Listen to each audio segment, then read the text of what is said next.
افوض امری الی اللہ ان اللہ بصیر بالعباد۔ اعوذ باللہ من الشیطان اللعین الرجیم، بسم اللہ الرحمن الرحیم۔ الحمد للہ وکفی وسلام علی عبادہ الذین اصطفی، الذین اذھب اللہ عنہم الرجس وطہرہم تطہیرا۔ اللہم صل علی محمد وآل محمد وعجل فرجہم، لا سیما بقیت اللہ فی الارضین، روحی وارواح العالمین لتراب مقدمہ الفدا، واللعنۃ الدائمۃ علی اعدائہم اجمعین من یوم عداوتہم الی قیام یوم الدین۔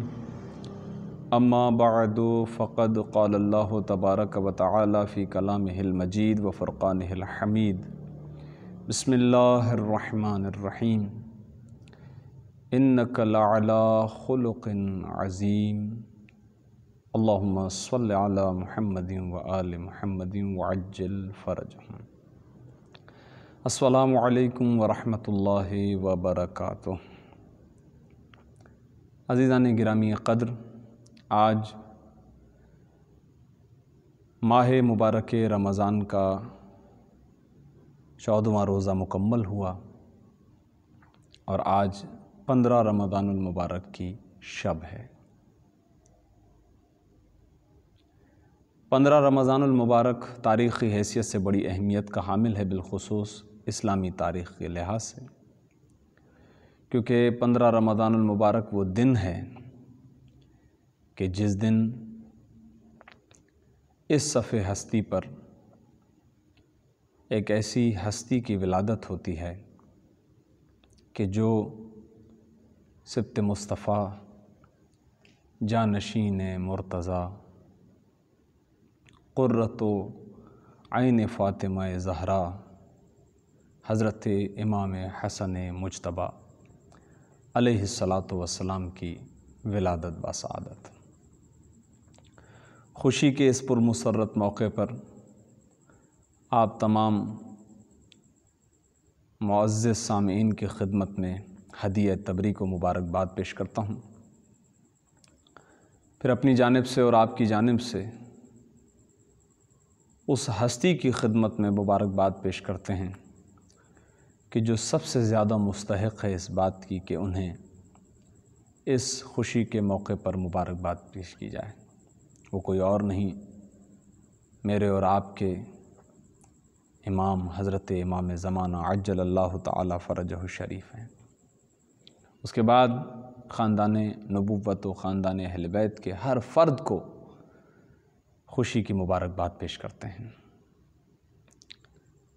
خدا کا شکر اور خدا کے احسانات ہیں کہ اس نے ایک مرتبہ پھر زندگی کی سانسوں کو اتنا طول بخشا کہ اہل بیت کی خوشیوں میں خوشیاں منانے کا ایک اور موقع میسر آیا۔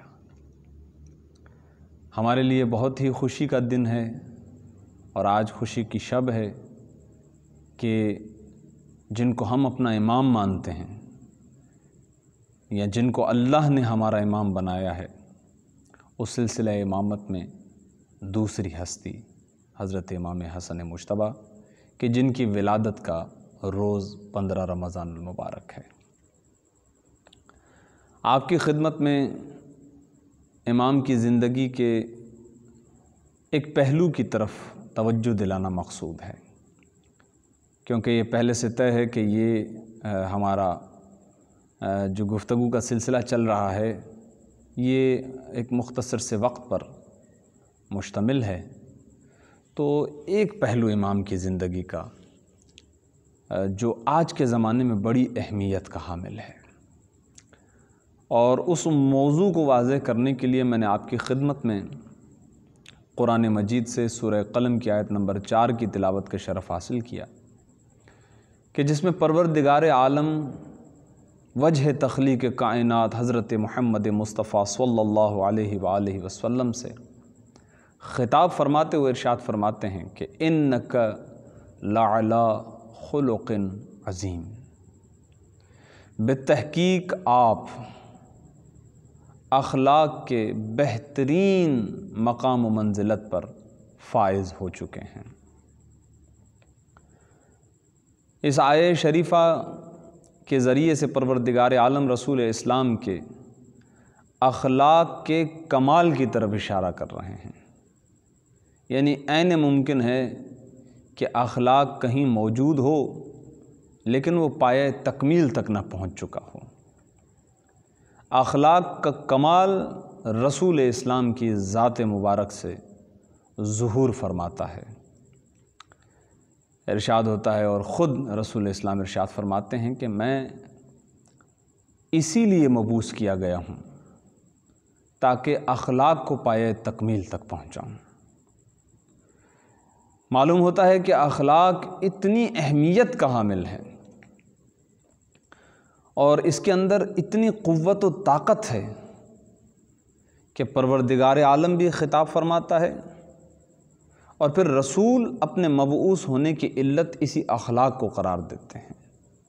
میں اسی لیے مبعوث کیا گیا ہوں، میں اسی لیے بھیجا گیا ہوں۔ وقت بہت کم ہے، اسی لیے طولانی گفتگو نہیں کریں گے، چند ایک باتیں تیزی سے۔ آئیے پہلے اخلاق کی طاقت کو ملاحظہ فرمائیے۔ روایت میں یہ ملتا ہے کہ ایک خاتون ہمیشہ اپنے گھر کا جمع کیا ہوا کوڑا کرکٹ کچرا ایک جگہ پر رکھتی تھی، اور جب رسول اسلام اس عورت کے گھر کے پاس سے گزرتے تھے تو وہ چھت پر سے اس سارے جمع کیے ہوئے کچرے کو رسول اسلام کے اوپر پھینکا کرتی تھی، یعنی توہین رسالت اپنے عروج پر دکھائی دے رہی تھی۔ بارہا صحابہ نے عرض کیا، یا رسول اللہ آپ کہیں تو ہم تنبیہ کریں، لیکن آپ یوں سمجھتے تھے کہ گویا کچھ ہوا ہی نہیں۔ میں نے کہا ہمیشہ اس طرح ہوتا تھا، اس کا مطلب یہ ہے کہ رسول کو علم تھا کہ کچرا یہیں سے آتا ہے، اس کے باوجود آپ گلی تبدیل نہیں کیا کرتے تھے، آپ اسی گلی سے گزر رہے ہیں۔ مختصر یہ کہ کچھ دن گزرے، رسول تو گزرے لیکن کچرا نہ آیا۔ آپ نے پوچھا، جب میں یہاں سے گزرتا تھا تو مجھ پر کچرا پھینکا جاتا تھا، کافی دن سے مجھ پر کچرا کیوں نہیں پھینکا جا رہا، کیا وجہ ہے معلوم کرو۔ بتایا گیا، یا رسول اللہ وہ ایک خاتون تھی جو آپ پر کچرا پھینکتی تھی، اور جتنے دن سے کچرا نہیں پھینکا جا رہا در حقیقت وہ علیل ہیں، بیمار ہیں۔ رسول اسلام نے ارشاد فرمایا کہ تو چلو۔ کہا کہاں؟ کہا اس کی عیادت کرنے کے لیے۔ بس آپ محسوس کیجئے گا ان باریک بینیوں کو، یہ اسلام ہے۔ بلکہ میں جملے تبدیل کرتا ہوں، اسلام کی تعلیمات کا ایک چھوٹا سا جز ہے اخلاق، اور اخلاق کے دائرے کے اندر جتنے بھی احکامات آتے ہیں، اقدامات آتے ہیں، عملی طور پر کیے جانے والے اقدامات ہیں، ان میں ایک یہ ہے کہ آپ مریض کی عیادت کے لیے جائیے۔ کہا چلیے میں یہ مریض کی عیادت کے لیے۔ یا رسول اللہ وہ آپ پر کچرا پھینکا کرتی تھی، آپ کی توہین کیا کرتی تھی۔ کہا چلیے۔ جب اس کے گھر پہنچے، وہ بستر سے لگی تھی، تو جو پہلا ذہن کے اندر آ سکتا تھا اس نے وہی کہا۔ کہا جب تک ٹھیک ٹھاک تھی، صحت مند تھی، تجھ پر کچرا پھینکا کرتی تھی، اس وقت تو کبھی نہیں آئے مقابلے میں، آج جب میں بستر سے لگ گئی تو بدلہ لینے کے لیے آئے ہو۔ اللہ اکبر۔ آپ نے ارشاد فرمایا نہیں، میں تیری عیادت کرنے کے لیے آیا ہوں۔ میرا رب، میرا پروردگار مجھے حکم دیتا ہے کہ مریض کی عیادت کی جائے۔ یہ عورت مشرکہ تھی، کافرہ تھی، دائرہ اسلام سے خارج تھی۔ رسول اعظم، رسول اکرم اس کی عیادت کے لیے جا رہے ہیں۔ تو آپ اندازہ لگائیے کہ ایک مومن کی عیادت کس قدر اہمیت کی حامل ہوگی۔ یہ رسول کے اخلاق کا ایک جلوہ ہے کہ وہ کچرا پھینک رہی ہے اور آپ اس بیمار کی عیادت کے لیے جا رہے ہیں۔ یہ عمل رسول ہے، یہ تعلیمات اسلام کا ایک جلوہ ہے، یہ اخلاق کا ایک پرتو ہے۔ اب آئیے اس کا اثر دیکھیے۔ کوئی مدرسہ نہیں ہے، کوئی مکتب نہیں ہے، کوئی حدیث نہیں ہے، کوئی دلیل نہیں ہے، کوئی بحث و مباحثہ نہیں ہے، کوئی مناظرہ نہیں ہے، کوئی مباہلہ نہیں ہے۔ کہا میرے رب نے مجھے کہا، میرا دین مجھے کہتا ہے کہ بیمار کی عیادت کی جائے، میں تیری عیادت کے لیے آیا ہوں۔ یہاں گفتگو تمام ہوئی اور وہ عورت رسول اسلام کے قدموں پر گر پڑی اور کہنے لگی یا رسول اللہ، اے اللہ کے رسول، مجھے کلمہ پڑھائیے، میں مسلمان ہونا چاہتی ہوں۔ تو آپ نے ملاحظہ فرما لیا ہوگا کہ اخلاق کی طاقت کیا ہے، خلق کی طاقت کیا ہے۔ دین اسلام کی تعلیمات کا ایک چھوٹا سا حکم ہے اخلاق، اس کا اثر کیا ہے۔ تو بس عزیزان گرامی قدر، اخلاق پائے تکمیل کو پہنچے ذات رسول خدا پر، اور رسول خدا کے بعد آپ کے تمام صفات اور آپ کے تمام کمالات منقلب ہوئے ہیں، آپ کے تمام جو اخلاق ہیں وہ منتقل ہوئے ہیں آپ کے اہل بیت کی طرف۔ اور جس ہستی کا میں آپ کی خدمت میں تذکرہ کر رہا ہوں اور جن کی ولادت کے طور پر یہ جشن منعقد ہو رہا ہے مختصر سا، وہ ہستی شبیہ رسول ہیں۔ رسول اکرم کو ان سے بڑی شباہت ہے۔ اب آئیے جس موضوع کو ہم نے سرنامہ کلام کے طور پر رکھا ہے اور بطور تمثیل رسول اسلام کی زندگی سے ایک جلوہ لائے، دیکھیے کہ وہ تمام اخلاق اس ہستی کے اندر کیسے موجود ہیں۔ یہ واقعہ ہے شہر مدینہ کا۔ روایت جس طرح موجود ہے میں آپ کی خدمت میں ویسے ہی پیش کرتا ہوں۔ شام کے شہر سے ایک شخص آتا ہے اور وہ شخص جیسے ہی امام حسن مجتبیٰ کے سامنے آتا ہے اور اسے جیسے یہ پتہ چلتا ہے کہ یہ حسن ابن علی ہیں، تو وہ لگاتار آپ کو گالیاں دینا شروع کرتا ہے۔ اللہ اکبر۔ شام کے لوگوں کی تربیت ہی بغض اہل بیت پر کی گئی تھی، تو لہٰذا اسی تربیت کا اثر تھا جو ظاہر ہوا۔ بہت کچھ برا بلا کہا اس نے، لیکن روایت کہتی ہے کہ حضرت امام حسن مجتبیٰ نے اسے کوئی جواب نہ دیا، آپ خاموش رہے۔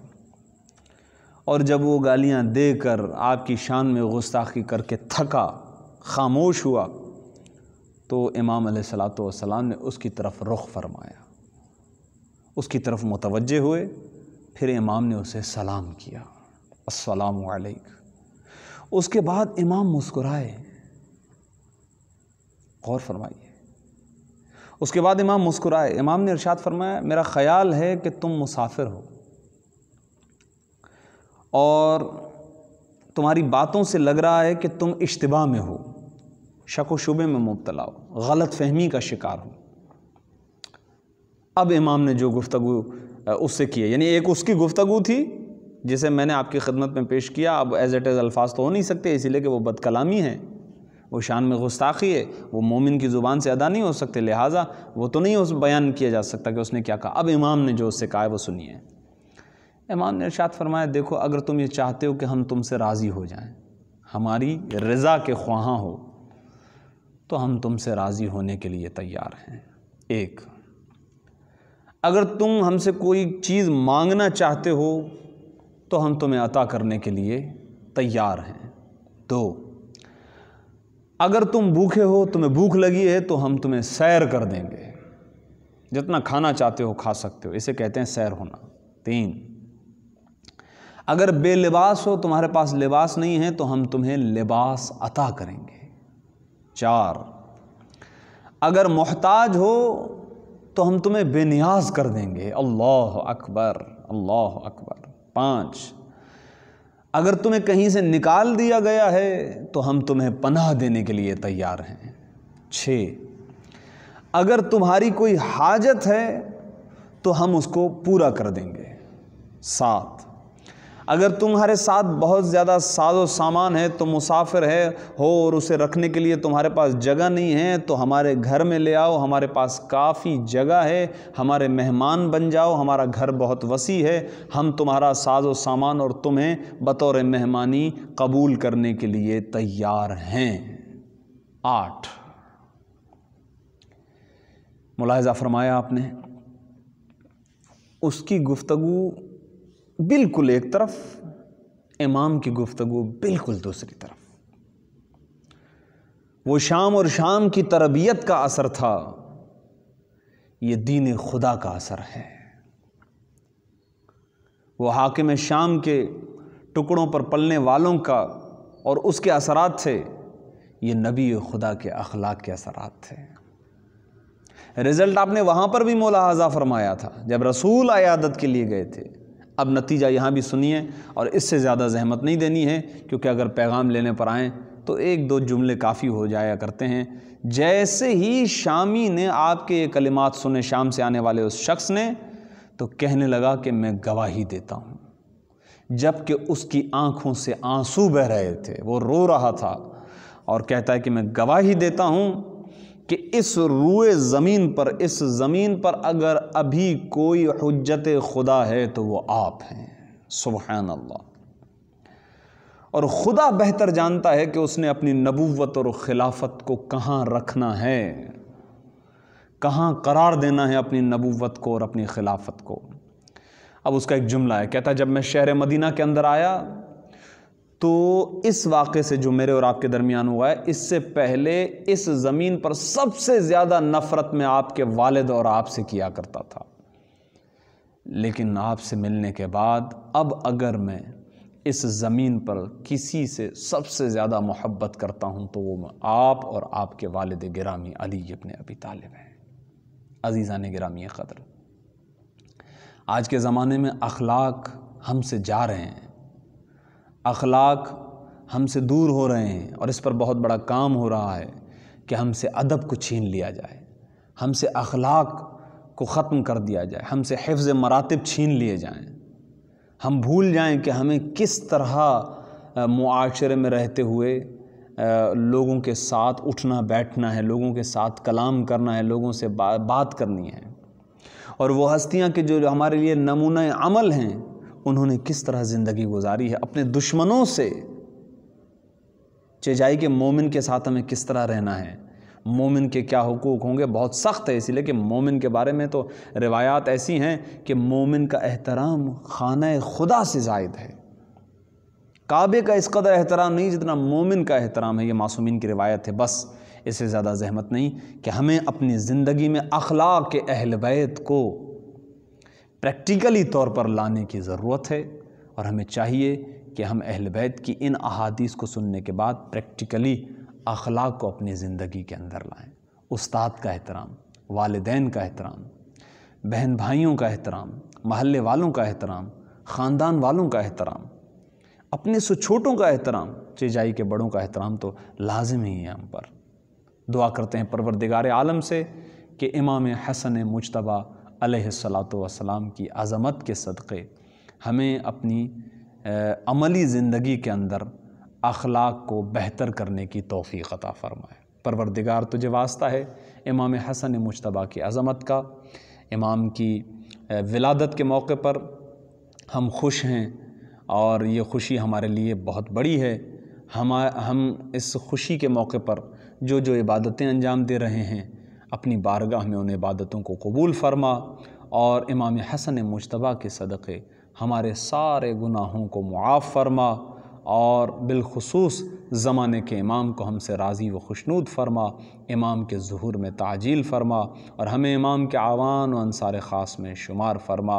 ایک مرتبہ پھر خاندان اہل بیت کی خدمت میں حضرت امام حسن مجتبیٰ کی ولادت با سعادت کی مبارکباد پیش کرتے ہیں۔ ربنا تقبل منا انک انت السمیع العلیم، ما شاء اللہ لا حول ولا قوة الا باللہ العلی العظیم۔ اللہم صل علی محمد وآل محمد وعجل